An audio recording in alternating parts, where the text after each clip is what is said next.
हाय traders, स्वागत है आपका traders club of India channel में। होप आप सब लोग ठीक है। तो स्टार्ट करते हैं बैंक निफ्टी का मार्केट एनालिसिस। कल के लिए कल है 27 दिसंबर। तो कल का प्राइस एक्शन देखते हैं और हमारा मेन इंट्राडे सेटअप भी डिस्कस करते हैं। ठीक है। और किसी को प्राइस एक्शन बेस्ड ट्रेड करना है तो हमारे वो लेवल मार्क कर लेना। उससे पहले निफ्टी की आज की क्लोजिंग दिखे तो -62 पॉइंट की हमें क्लोजिंग देखने मिली है। ठीक है। तो प्राइस तो अच्छी खासी गैप अप ओपन हुई थी, उसके बाद सीधा आके वापस जहां जिस रेंज में थे वहीं पे आके ये साइडवेज थी, कंप्लीट साइडवेज थी। शॉर्ट सेलर्स का दिन था आज। ठीक है। अभी प्राइस एक्शन की बात करें तो एक हमारा हिस्टोरिकल ट्रेंड लाइन है। ठीक है। उसी के नीचे आगे इसको ब्रेक किया था, रिटेस्ट हुआ है अभी। ठीक है। कल अगर यहीं पे ओपन होती है और ये लेवल ब्रेक होता है और पॉजिटिव प्राइस एक्शन कोई मिलता है तो ये टारगेट के लिए लॉन्ग होना, बाय करना। अगर ये ब्रेक होता है तो ये टारगेट, ये ब्रेक होता है तो ये टारगेट, और इसके ऊपर के सब ऐसे लेना। अगर सेम यहीं पे ओपन होकर ये लेवल ब्रेक करता है, ये वाला नीचे का लेवल, और ट्रेंड लाइन ब्रेक करती है, नेगेटिव पैटर्न मिलता है तो शॉर्ट करना एक टारगेट के लिए। ये ब्रेक होता है तो एक टारगेट के लिए, ये ब्रेक होता है तो ये टारगेट के लिए, और इसके नीचे से भी ऐसे लेना। इसके बीच में पूरा रगड़ा पैटिस होगा, सिर्फ एसएल काटने का काम करेगी। ये जो लेवल है आप वीडियो को पॉज कर लेना और वो लेवल सारे आपके चार्ट पे प्लॉट करके लेना। अभी हम हमारा इंटरडे सेटअप डिस्कस करते हैं। सेटअप डिस्कस करने से पहले आपसे रिक्वेस्ट करता हूं कि अगर आप चैनल पर नए हो तो प्लीज चैनल को सब्सक्राइब करना और बेल आइकन को हिट करना, जिससे मेरी सारी वीडियोस की नोटिफिकेशन आपको समय पर मिलते रहे। वीडियो को पूरा देखना, बीच में स्किप मत करना। आप इन्फॉर्मेशन लेके जाके ट्रेड करोगे तो आपको नुकसान हो सकता है। वैसे ये कोई टीपी या कोई एडवाइजरी कॉल नहीं हो, ना ही हम सेबी रजिस्टर्ड है। ये एजुकेशन पर्पस के लिए वीडियो, तो एजुकेशन पर्पस के हिसाब से देखना। अगर ये सेटअप आपको पसंद आता है तो पहले इसको बैक टेस्ट करना, उसके बाद अपने ट्रेडिंग व्यू में अपने रिस्क पे यूज करने लेना। और इस सेटअप से रिलेटेड कुछ और भी डाउट आ रहा है तो अलग से एक वीडियो बनाया जिसका नाम है ब्रह्मास्त्र स्ट्रेटेजी, उसका लिंक आपको डिस्क्रिप्शन में मिल जाएगा। तो इस सेटअप को कैसे यूज करना है इन डेप्थ वो आपको इस वीडियो में मिल जाएगा।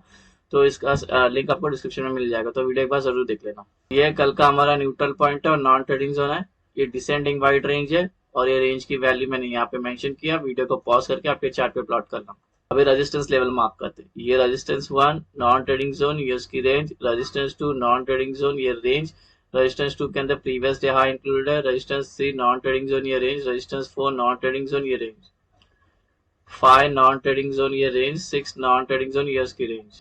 अभी डिस्कस करते हैं support level. Support 1 non trading zone, ये range. Support 2 non trading zone, ये range. Support 3 non trading zone, ये range. Support 4 non trading zone, ये रेंज। सपोर्ट 1 के अंदर प्रीवियस जो लो इंक्लूडेड है। 5 नॉन ट्रेडिंग जोन, ये रेंज। 6 नॉन ट्रेडिंग जोन, ये उसकी रेंज। कल की हमारी एंट्री और एग्जिट होगी। जब नॉन ट्रेडिंग जोन बन जाएगा तो अपर साइड में ग्रीन एरोज मार्क करना, लोअर साइड में रेड एरोज मार्क करना, जिससे आपको एंट्री और एग्जिट आसानी समझ में आए। ग्रीन का मतलब बाय करना है, लॉन्ग होना है, और रेड का मतलब हमें सेल करना है, शॉर्ट करना है। नंबर 1 और 2 डिस्कस करने जा रहा हूँ, जो निफ्टी में भी अप्लाई करना। याद रखना, इसके बिना हम ट्रेड में एंटर नहीं हो सकते। ठीक है। सो गाइस, रूल नंबर 1 जो है हमारा, प्राइस को पहले नॉन ट्रेडिंग जोन में होना चाहिए। तो प्राइस हमारा ट्रेड कभी भी स्टार्ट होगा नॉन ट्रेडिंग जोन से, तो अज्यूम करते हैं कि भी प्राइस इधर है। ठीक है। तो ये R1 मेट हो गया। रूल नंबर 2 जो है, प्राइस को नॉन ट्रेडिंग जोन में 15 मिनट सस्टेन करनी चाहिए। तो यहाँ पे प्राइस है, रूल नंबर मेट हो गया। इसी के अंदर 15 मिनट है, 15 मिनट के ऊपर कितने घंटे भी सस्टेन करती है तो ये रूल नंबर 2 मेट हो जाएगा। फिर ये जिस साइड का ब्रेकआउट करेगी उस साइड का हमारा ट्रेड बनेगा। याद रखना, इसके बिना हम ट्रेड में एंटर नहीं हो सकते। निफ्टी में भी यही अप्लाई करना है। डिस्कस करते हैं। मार्केट यहाँ पे क्लोज हो गई, कल यहीं पे ओपन होती है, इसको फ्लैट ओपन बोलते हैं। तो हम ट्रेड नहीं करेंगे, पहले वेट करके प्राइस को नॉन ट्रेडिंग जोन में आने का और सस्टेन होने का, और वेट करेंगे हमारा रूल नंबर 1 और 2 मेट होने का। दोनों मेट हो जाते हैं, फिर ये जिस साइड का ब्रेकआउट करेगी उस साइड का हमारा ट्रेड बनता है। अभी गैप अप डिस्कस करते हैं। प्राइस यहाँ पर है, अगर गैप अप यहाँ पे ओपन होती है तो टेक्निकली नॉन ट्रेडिंग जोन में ओपन हो जाएगी, जो रूल नंबर 1 है। इसी के अंदर थोड़ा देर सस्टेन करती है तो रूल नंबर 2 भी मेट हो जाएगी। उसके बाद जिस साइड का ब्रेकआउट करेगी उस साइड का हमारा ट्रेड बनेगा। अगर यहाँ पे गैप अप होती है और तुरंत गिरना स्टार्ट करती है और या तो और ऊपर जाती है, अपने आप को यहाँ पे सस्टेन नहीं कर पाती, तो ऐसे में हम ट्रेड नहीं करेंगे जब तक प्राइस नॉन ट्रेडिंग जोन में आके सस्टेन नहीं करती है। तो ये गैप अप होती है और तुरंत गिरना स्टार्ट करती है, और सपोज इस नॉन ट्रेडिंग जोन में आके उसको सपोर्ट मिलता है और यहाँ पे टाइम स्पेंड करती है, जिससे हमारा रूल नंबर 1 और 2 मेट होता है। फिर जिस साइड का ब्रेकआउट करेगी उस साइड का हमारा ट्रेड बनता है। नॉन ट्रेडिंग जोन के बीच में ओपन हो रहा है तो वेट करेंगे पहले प्राइस को नॉन ट्रेडिंग जोन में आने का। वेट करेंगे हमारा रूल नंबर 1 और 2 मेट होने का। दोनों रूल मेट होते हैं, फिर जिस साइड का ब्रेकआउट करेगी उस साइड का हमारा ट्रेड बनता है। गैप डाउन डिस्कस करते हैं। प्राइस यहाँ पर है, अगर गैप डाउन यहाँ पे ओपन होती है तो टेक्निकली नॉन ट्रेडिंग जोन में ओपन हो जाएगी, जो रूल नंबर 1 है। इसी के अंदर थोड़ा देर सस्टेन करती है तो रूल नंबर 2 भी मेट हो जाएगी, फिर ये जिस साइड का ब्रेकआउट करेगी उस साइड का हमारा ट्रेड बनता है। अगर गैप डाउन होती है और सपोज ये ऊपर जाने लगती है या और नीचे गिरती है, यहाँ पे अपने आप को ये सस्टेन नहीं कर पाती, तो ऐसे में हम ट्रेड नहीं करेंगे जब तक प्राइस नॉन ट्रेडिंग जोन में नहीं आती है और सस्टेन करती है।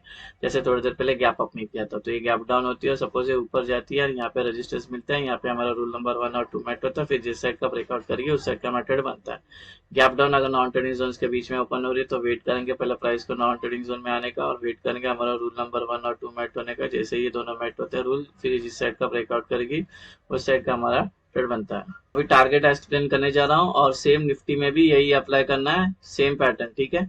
तो अगर सपोज प्राइस यहाँ पर है, दोनों भी रूल मेट हो गए, ब्रेकआउट आया और इस ऊपर के ट्रेड में एंटर हो गए, तो ये 2-3 लेवल होंगे टारगेट, बीच में एक लाइन है।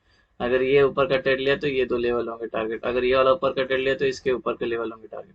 सेम है, यहाँ पे सस्टेन करती है, दोनों रूल मेट होते हैं, ब्रेकडाउन आता है, ये नीचे का ट्रेड लिया तो ये 3 लेवल होंगे टारगेट, अगर ये नीचे का ट्रेड लिया तो ये 3 लेवल होंगे, ये 2 लेवल होंगे, ये नीचे का ट्रेड लिया तो ये 2 लेवल होंगे टारगेट। तो सारे टारगेट आपको ऐसे ही लेना है। का डेटा डिस्कस करते हैं और वाई का सपोर्ट और रेजिस्टेंस मार्क करते हैं। अगर कल हम अप ट्रेंड में होंगे तो ऊपर हमें एक रेजिस्टेंस मिलेगा ओपन इंटरेस्ट का, वो है 51,900। इसको लग के प्राइस नीचे आ सकती है, ट्रेंड चेंज हो सकती है, बिकॉज सी ने सबसे ज्यादा यहाँ पे प्रेशर बना के रखा है, यहाँ पे सेलर एक्टिवेट हो जाएंगे, प्राइस को नीचे लेके आ सकती है, ट्रेंड चेंज हो सकता है। तो अगर इस ट्रेड में एंटर हो गए तो आधी क्वांटिटी यहाँ पे बुक कर लेना, बड़ी कैंडल से ब्रेकआउट आ रहा है देन ट्रेड लेसर करते चले जाओ। अगर कल हम डाउन ट्रेड में हो गए तो नीचे एक सपोर्ट मिलेगा 50,700 का, इसको लग के प्राइस ऊपर जा सकती है, ट्रेंड चेंज हो सकता है, बिकॉज 50,700 में पीई के सबसे ज्यादा सपोर्ट बने हुए हैं, यहाँ पे बायर्स एक्टिवेट हो जाएंगे, इसको लग के प्राइस ऊपर जा सकती है, ट्रेंड चेंज हो सकता है। करते पुट का और रेशियो का, तो ये अगर मंथली एक्सपायरी हो गई है तो जब हम ऑप्शन चेन में सिलेक्ट करेंगे एक्सपायरी तो ये 1.1 दिखा रहा है, ठीक है। 1.1 मतलब इंडिकेट करता है बुलिशनेस को, ठीक है। तो इंट्राडे में ये वीक चल रही है फिलहाल के लिए, तो इसको 1.1 नहीं लेंगे, ये 1 के नीचे, यानी कि थोड़ा सा बियरिश है, इंट्राडे में ये वीक चल रही है, यानी बुल से ज्यादा बियर है अभी, ठीक।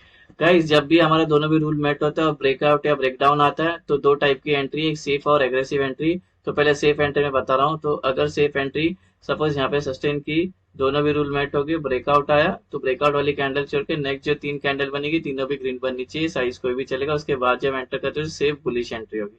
सेम वे यहाँ पे सस्टेन करती है, दोनों रूल मेट होती है और ब्रेकडाउन आता है, ब्रेकडाउन वाली कैंडल छोड़ के नेक्स्ट जो 3 कैंडल है तीनों भी रेड बननी चाहिए, साइज कोई भी चलेगा, उसके बाद एंटर करते हो सेफ बेरिश एंट्री होगी।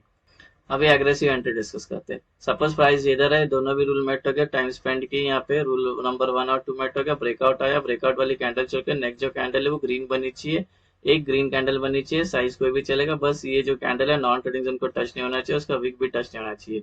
उसके बाद जब एंटर करते हैं एग्रेसिव बुलिश एंट्री होगी।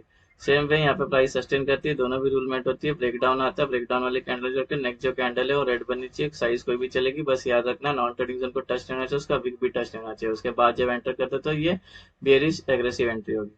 सो गाइस ये हमारा कल का इंटरडे सेटअप बन गया बैंक निफ्टी का। होप आपको सेटअप पसंद आया तो वीडियो को लाइक शेयर सब्सक्राइब करना।